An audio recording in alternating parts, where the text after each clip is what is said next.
Olá, pessoal do Dominantes Online, eu sou a Luciana Naar, professora de Biologia do curso. Hoje a gente vai falar sobre a última parte do módulo intitulado Metabolismo Energético. Nós vamos falar, na verdade, sobre os fatores que influenciam na fotossíntese. E parece que não, mas essa, galera, é uma das partes mais cobradas em prova dentro do tema fotossíntese. Então, vamos lá?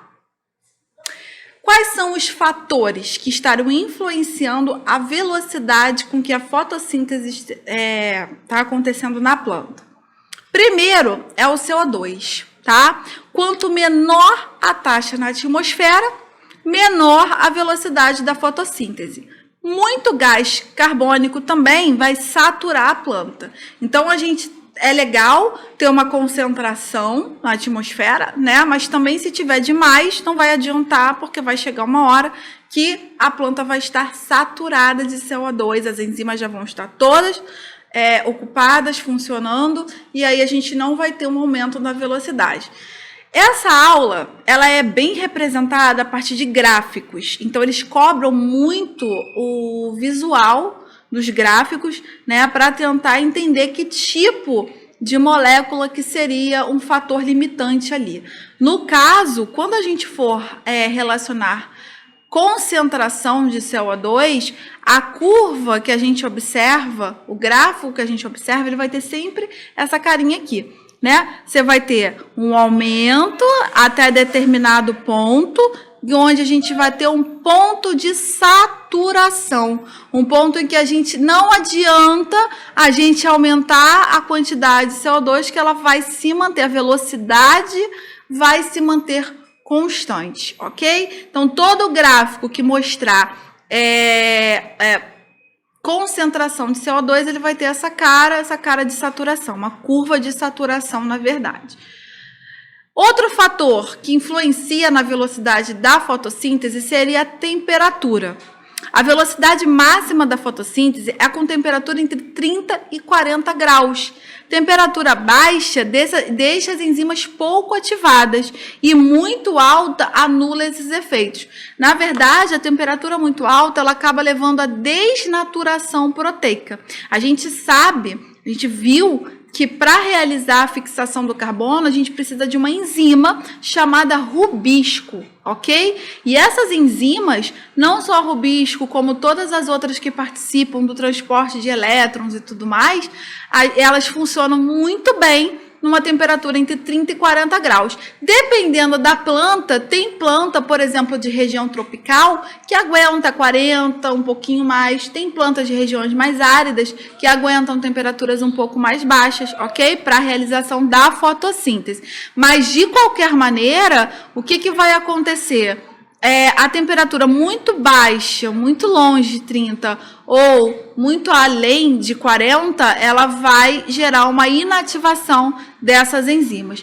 Por isso, um gráfico que a gente encontra com relação à temperatura, ele vai ter essa carinha aqui, né? Ele vai ser uma parábola que sobe e desce. Na verdade, então, olha, quando chega a 40 graus, é o máximo que a enzima suporta, ela começa a cair. Ou então, muito abaixo de 40 graus, ela também tem a sua inatividade, ok? O que é pior para uma planta? A temperatura muito baixa ou a temperatura muito alta? A temperatura muito baixa, como eu mostrei no slide anterior, ela deixa a enzima pouco ativada, mas não vai gerar um dano àquela enzima. Já a temperatura muito alta, ela anula o seu efeito e ela pode chegar, então, a desnaturar essa enzima, ela perder a função realmente. Tá legal? E, por fim, o último fator aí que estaria influenciando na velocidade seria a luz, né? A quantidade de luz. As luzes azul e vermelha são as mais absorvidas. O verde e o amarelo são as menos. Muita luz pode acabar saturando a planta também, assim como a gente vê com relação ao CO2, né? Então, de novo, é um gráfico muito parecido. Você aumenta a taxa de velocidade até determinado ponto. Chega num ponto que a gente chama de ponto de saturação luminoso, tá? Esse ponto de saturação luminosa, a partir dali não adianta. Por mais luz que eu empregue a planta, ela não vai aumentar a velocidade de fotossíntese dela, ela vai se manter constante, ok? Por fim, o último gráfico que eu gostaria de mostrar e que é o que mais cai em prova para vocês com relação aos fatores que afetam a fotossíntese, é esse gráfico onde a gente coloca a taxa de fotossíntese, que está em vermelhinho, versus a taxa de respiração. Então, ela faz um apanhado do CO2 absorvido na fotossíntese com o CO2 que é liberado na respiração. E através, então, da relação entre os dois, a gente tem, então, o ponto em que essa curva ela vai se encontrar. Se eu tiver abaixo, tá? Ou seja, se eu tiver produzindo muito mais CO2 do que consumindo, a planta ela não está realizando fotossíntese. E aí, isso é indicativo de morte, ok? É uma planta que está morrendo, é uma planta que não faz fotossíntese. E a gente sabe que a maneira que a planta tem de obter o seu alimento é a partir da fotossíntese. Então, é como se fosse, fazendo uma analogia, uma planta que parou de comer, uma planta que parou de se alimentar. Então, ela vai usar somente as reservas energéticas que ela tem. No ponto em que tudo que eu consumo, tudo que eu vou consumir, eu também acabo produzindo, ou seja, eu estou tirando CO2 da atmosfera, mas eu também estou colocando na forma de respiração, esse ponto a gente está chamando de ponto de compensação fotótico.